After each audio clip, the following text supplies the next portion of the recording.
Sa panahon ngayon ng crisis, kailangan mo ba talagang bumili ng bagong camera or action camera man yan, DSLR, or kung ano mang mga camera pa yan? So, kailangan ba natin talaga mag-upgrade? So, reality check lang tayo sa panahon ngayon. Very tight ang budget and marami ding mga bills and priorities. Lalo na nagmamahal yung mga gas. Yung mga primary needs natin, sobrang apektado lahat. Pero ikaw, iniisip mo pa rin, bibilin ko ba yung bagong release na camera ngayon?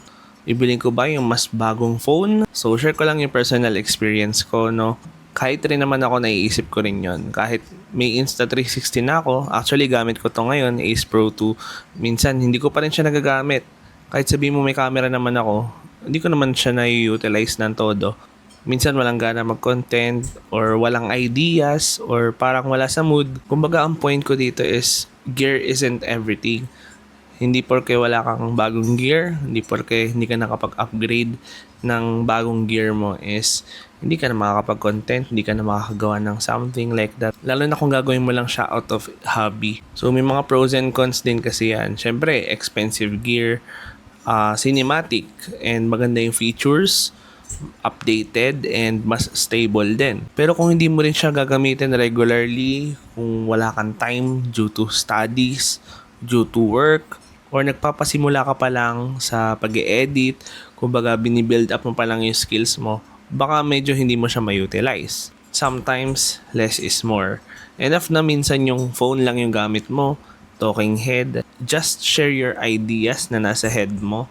Ano man yung mga ideas na gusto mong iparating, message mo sa mga audiences mo, or may mga thoughts ka ba na alam mo magiging helpful sa iba. Minsan enough na yun, kahit nga wala kang microphone nagamit Sa panahon kasi ngayon, medyo maganda na naman yung mga audio and video quality ng mga phones natin na unlike before talaga, na medyo pangit pa yung quality. So, isa rin sa na-realize ko yung power ng mobile device. Napaka-powerful na ng mobile device ngayon.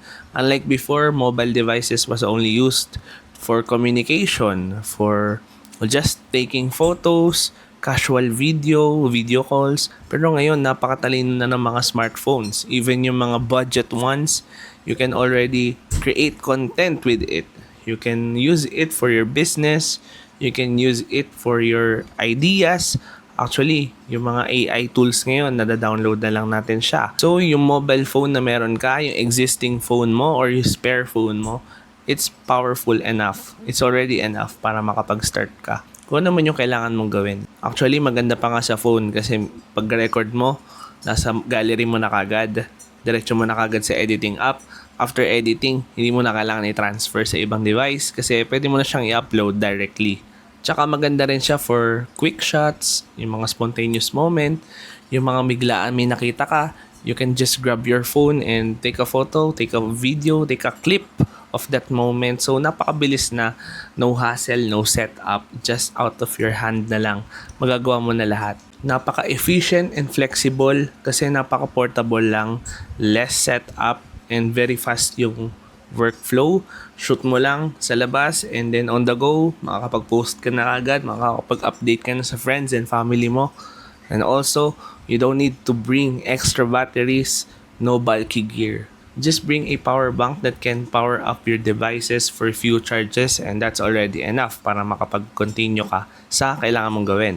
And isa pa sa na-realize ko after getting this Insta360 camera na gamit ko right now is kailangan talaga pag-focusan ng skills, yung editing, storytelling, and yung lighting and also yung composition before buying that item, that camera, that gadget that you're looking for. So ask yourself, will this improve my content?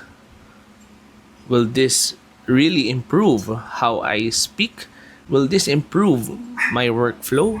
And if you're planning to earn something from it, kaya ba nito ma-ROI yung magagastos mo? Just start creating with what you have. Yung phone mo, kung meron ka mang mga small cameras out there.